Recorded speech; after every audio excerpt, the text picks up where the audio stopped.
Laglagan na sa alyansa mga kababayan. Doon sa Cavite, may binigay na sample balot.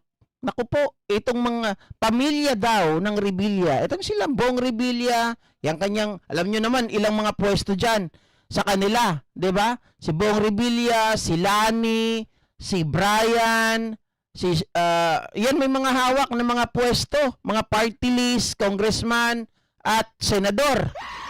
Namigay daw po ito ng mga sample balot. Ang problema, yung sample balot nila mga kababayan ay mukhang marami silang inilaglag na hindi nila kakampi. O sabihin, mga kababayan, ito mga to, o marami silang nilaglag, ng mga kakampi nila na wala doon sa listahan at iba po ang makikita. Eh meron pa nga dito, nagsasabi na hindi daw totoo yun. Pero, dito sa mga kasamahan natin, sa inyo po, ay, sorry mama, banggitin ko yung pangalan mo.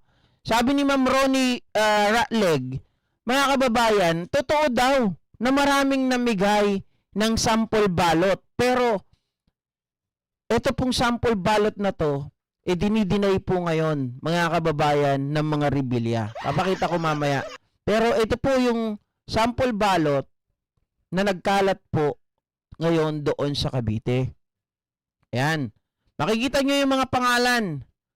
Ito number 9, si Binay, Alyansa. Bong Revilla 11, syempre Alyansa.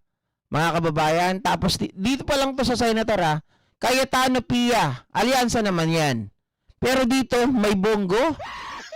Number 28, may Lacson Alyansa, Lapid Alyansa. Ma'am 38, Marcoleta. Si Aimee, matik naman to si Aimee kasi mga kababayan, malapit din niya ng mga Revilla kahit nasabihin natin ganun si Aimee. 'Di ba? Pero meron dito Salvador Philip 58, Francis taga Cavite rin kasi to, at Villar Camille. Meron pang Manny Pacquiao, okay lang din niya. Kaya lang may mga sinali. Marcoleta, Salvador, wala dito si Abalos, wala sila Erwin Tulpo, mga kababayan. Ano nangyari?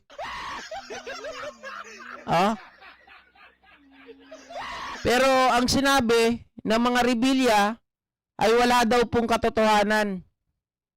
Ayan. Sabi ni Strike Revilla, nais po nating ipagbigay alam sa ating mga kababayan na wala pang inilabas na anumang sample ballot patungkol sa 2025 national and local election ang Team Revilla.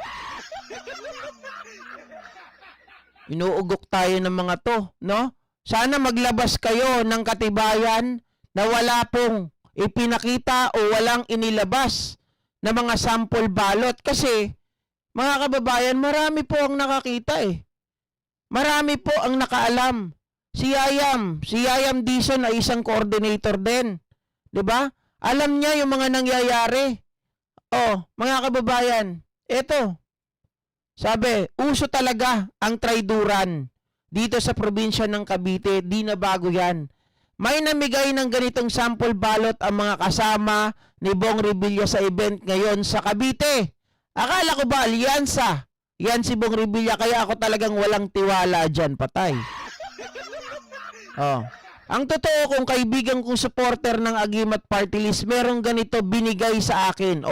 Mga kababayan, galing sa Agimat Party List. Sino ba ang nandun sa Agimat Party List? Ang alam ko si Brian Revilla. Dahil both rich province ang Cavite, gagalawin talaga ng mga Revilla ang baso para sa sarili nilang interest. Dito mismo sa event na to, namigay.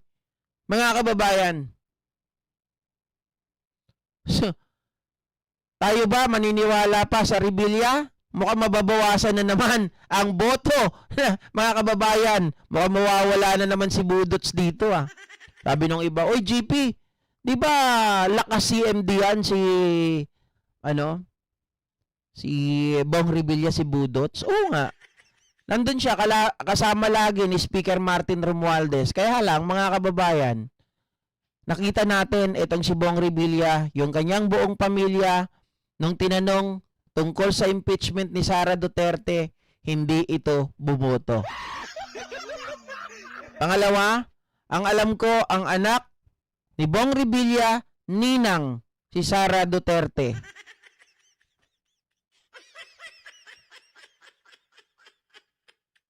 Oh. Sabi ni Jose Salud, malabo na talagang makonvict si Sara kahit manalo lahat ang taga-alyansa.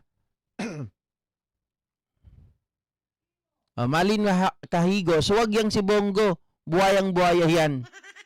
Ang problema ngayon mga kababayan, no? Si Bongo, kwento ko lang ng konti, di ba? Lumalabas sila Tio Moreno, ayaw nilang ipaboto si Bongo.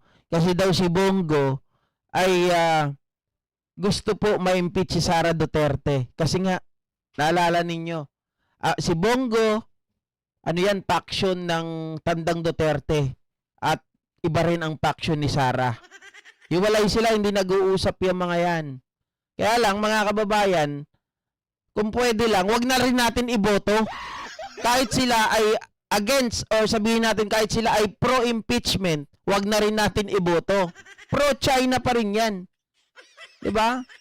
O, etong si Budots, mga kababayan, paano nila, ako gusto ko makita at kung paano nila ipapaliwanag yung event na hindi talaga sila ang nagbigay ng sampul balot. Kasi, sinasabi na dito mga kababayan na kaibigan daw, diba? Kaibigan, mismo, yung kaibigan niya, ay ibinigay kasi ito daw ay tao ng Agimat Party List.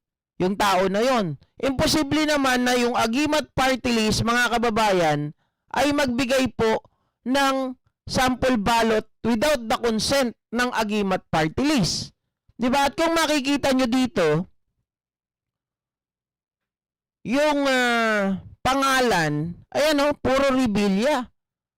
Member House of Representative Mercado Lani. Tapos dito, sa Provincial Governor Rimulya Abeng.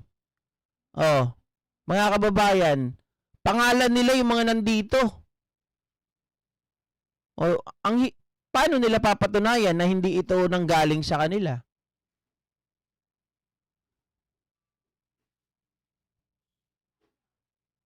Ay, wala bang naniniwala sa akin?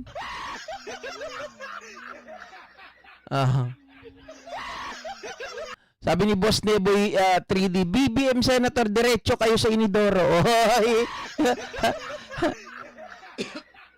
Hindi ka sigurado dyan. Baka yung PDP ang pumunta sa Inidoro. Jerry Taruk, shoutout sa'yo ha. Idol, ganda ng buhok natin ha. Hindi makuha sa balat doon na lang sa buhok. Sabi ni Kaloyal Alex, ako Sir GP, sa simulat sa pool ay hindi ako bumoboto ng artista sa pagka-senador, pero sa lokal po ay bumoboto ako ng artista. Ang hirap kasi pagkatiwalaan ng mga artista mga kababayan, sa totoo lang. Magagaling umarte, tapos sasayawan ka lang, kakantahan ka lang, it's late in the evening. Tapos dadagdag pa si Willie Revilla ngayon, tapos si Mr. Epektibo. Diba? Ninita Umalibong Revilla, aso pa rin ni Duterte. Alam naman natin, mga kababayan, mga ka-GP Natics, si Bong Revilla, Ipe Salvador, Robin Padilla, Jinggoy Estrada, si Rudy Fernandez, sila ay magbabarkada. Diba? Magbabarkadang matalik yung mga yan. So sigurado, kahit yan magkakahiwalay sila ng partido, magkakahiwalay sila ng grupo na sinasalihan, mga kababayan, iisa pa rin. Diba? Iisa pa rin po yung mga kanilang pinaglilingkuran. Isa lang ang gusto ng mga yan, manalo.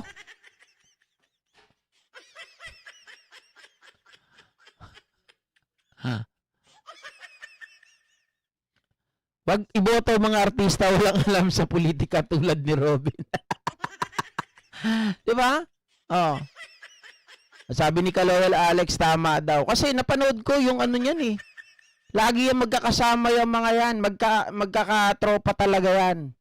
Simula pa nung mga Aligagang, Markang Bungo, magkakasama yung mga yan. Magtotropa talaga yan.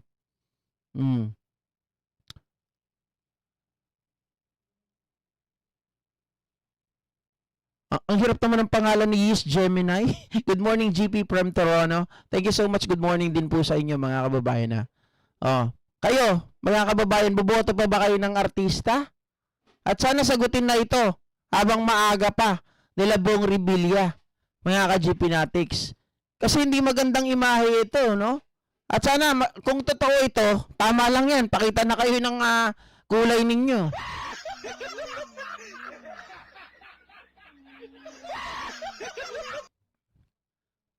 Sabi ni Lawrence JB, Boss JP, magkakasama mga yan. Last year dito sa California kami gumawa ng aircon nila sa bahay ni Jinggoy dito.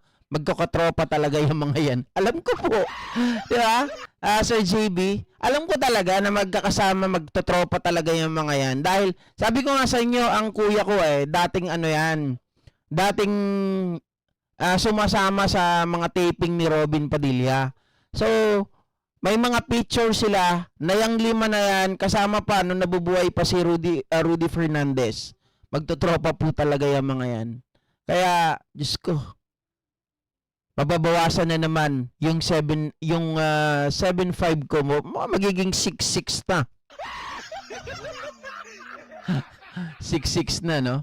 Okay, ito naman pag-usapan natin, mga kababayan. Usap-usap muna habang wala